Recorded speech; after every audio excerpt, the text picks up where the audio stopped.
If you have less than 50 grand, flipping tax deeds is a great way to get that capital moving quickly. So same thing with tax deeds is you learn the tax deed monopoly game, and below in the description is the deed directory. Grab this, give them a call. Let's say, for example, you were in Maine and you want to learn how it's played in Waldo County, Maine. Where's Waldo County? Track myself up there. Didn't even script or plan that.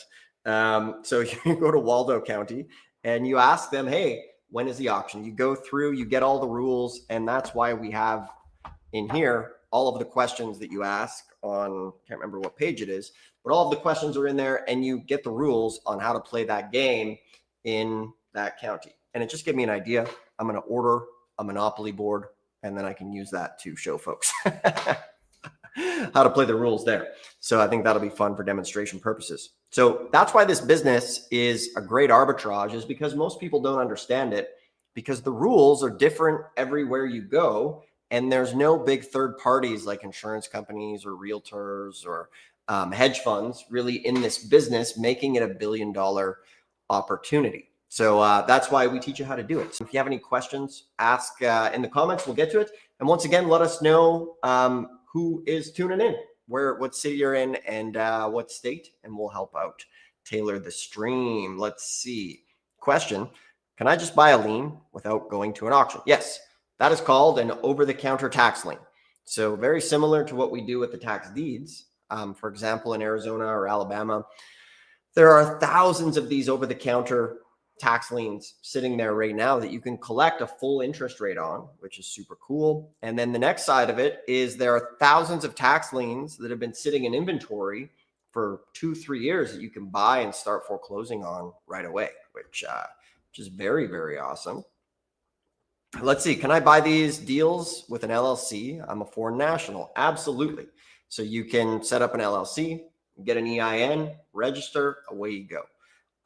Is the way to go there. Let's see. So coming back here, can I partner with your students, do the research? I'm international and broke.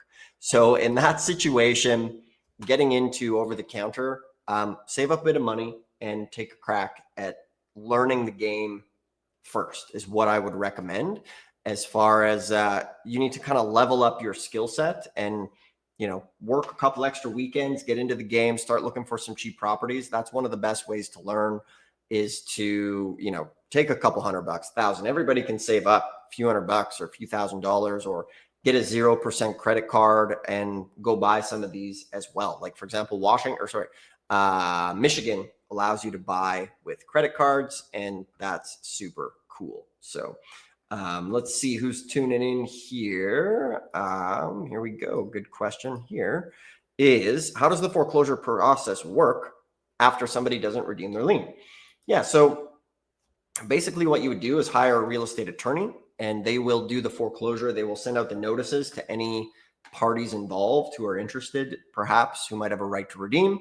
And then from there, you're basically in business. So they'll send out all those notifications, and then it's like, speak now or forever hold your peace, and then boom, it goes pretty quickly. Here's the name of the game there.